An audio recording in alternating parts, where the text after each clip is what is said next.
India की number 1 choice Bharat matrimony.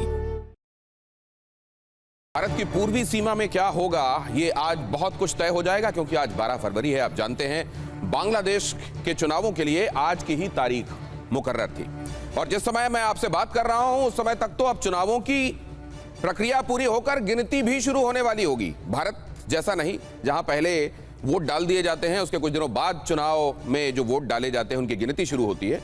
वहां चुनाव की प्रक्रिया समाप्त होने के बाद ही वोटों की गिनती शुरू किए जाने के संदर्भ में प्रावधान था।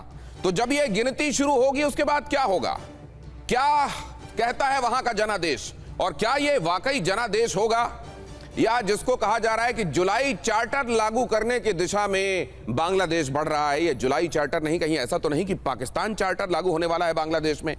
चुनाव क्या सचमुच वहां की जनता की भावनाओं को परिलक्षित करेंगे, या चुनावों को उसी तरीके से मजाक बना दिया जाएगा जैसे जमहूरियत का तमाशा हम पाकिस्तान में कई बार देखते हैं। क्या हो रहा है बांग्लादेश में, आइए आपको बताता हूं, और यह भी बताता हूं कि कैसे इस बार बांग्लादेश पर पाकिस्तान का साया भारी है। जरा यह खबर देखिए, पेशावर के मीरा कचोरी में बड़ा धमाका हुआ है। पहले जरा दोनों मुल्कों में क्या हालात है वो देख लीजिए, और फिर यह देख लीजिए कि क्या होगा अगर पाकिस्तान की दिखाई दिशा में बांग्लादेश आगे बढ़ता है।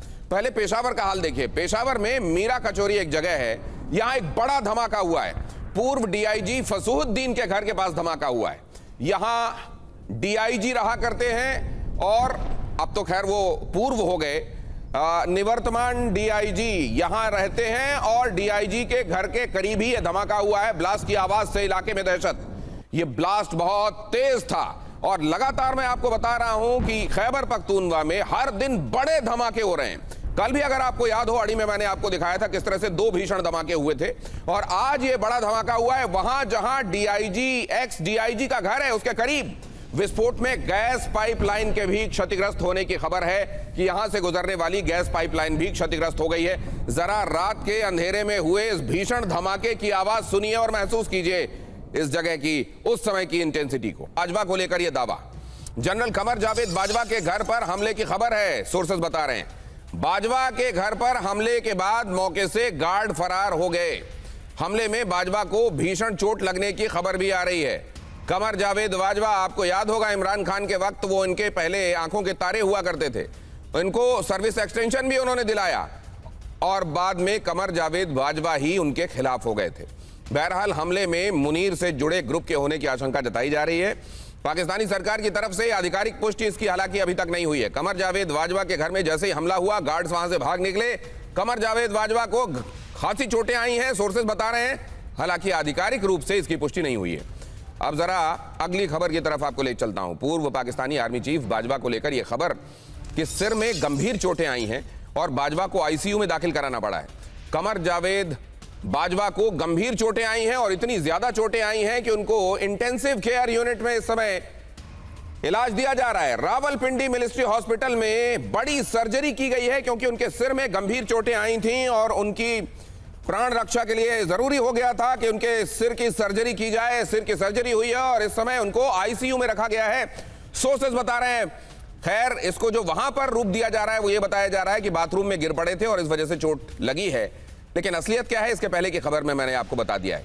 बाजवा के सिर में 3 जगह पर गंभीर चोटें हैं, सोर्सेस बता रहे हैं, और यह भी अपने आप में बताने के लिए काफी कि अगर कोई बाथरूम में गिरता है तो अमूमन एक जगह जहां इंपैक्ट होता है उसके सिर के गिरने से उस जगह पर चोट आती है। ऐसा नहीं होता कि 3 मुख्तलिफ जगहों पर चोट लगे। बाथरूम में फिसल कर कोई गिरता है तो करवटें बदल बदल कर चोट नहीं लगवाता अपने आप को, एक जगह चोट लगती है, और वो जो एक जगह चोट लगी होती है अगर वो वाकई फिसल कर गिरे होते। यहां क्योंकि हमला किया गया है और हमला ये भीषण था, और बल्कि जब ये हमला हुआ उस समय जो गार्ड तैनात थे कमर जावेद बाजवा के घर पर वो भाग निकले, और इस वजह से ये चोटें आई हैं, और चोटें इतनी ज्यादा हैं कि ऑपरेट करना पड़ा है, और आईसीयू में इस वक्त कमर जावेद बाजवा दाखिल हैं। तो वहां जमहूरियत का जनाजा किस तरीके से आर्मी के जनरल्स निकालते हैं ये आपने लगातार देखा। इसका एक लंबा इतिहास है पाकिस्तान में। वहां जमहूरियत को इसलिए जरूर रखा जाता है कि दुनिया को यह बताया जा सके कि हमारे यहां डेमोक्रेसी नाम की एक चिड़िया है, लेकिन उस चिड़िया का कितना वजूद है, कितना से है, वो आपको तब दिखाई दे जाता है जब पाकिस्तान में इमरान खान से मिलने के लिए उनकी बहनों को अडियाला जेल के बाहर धरना दे देना पड़ता है, और रात के अंधेरे में उनकी बहनों तक को नहीं छोड़ा जाता, उनको घसीटा जाता है। खैबर पख्तूनवा के चुने हुए नुमाइंदे को, जो अब सीएम है वहां के, उनको घसीटा जाता है, मारा पीटा जाता है। तो आप समझ सकते हैं कि वहां जमहूरियत का कितना से है। और क्या उसी राह में अब बांग्लादेश को चलाने की कोशिश पाकिस्तान की तरफ से हो रही है? क्या ये चुनाव जो हुए हैं ये छद्म है, ये दिखावा है? ऑब्जर्वर्स गए जरूर वहां, लेकिन भारत से बुलावा नहीं दिया गया। क्या इसलिए कि चीजें एक्सपोज हो जाएंगी? जिन मुल्कों से ऑब्जर्वर्स बुलाए गए, क्या वाकई सच्चाई वो सामने रखेंगे? और क्या वाकई फ्री एंड फेयर चुनाव हुए हैं इस बार बांग्लादेश में? क्या होने वाला है बांग्लादेश का? खासतौर से जब यह कहा जा रहा है कि बांग्लादेश ने एक बार फिर पाकिस्तान की उंगली पकड़कर चलना शुरू कर दिया है, उसको अपना इतिहास भूल गया, उसको ऑपरेशन सर्चलाइट भूल गई है, उसको भूल गया है कि किस तरीके से लाखों लाख महिलाओं के साथ अत्याचार किए गए, दुराचार किए गए, बच्चियों तक को नहीं छोड़ा गया।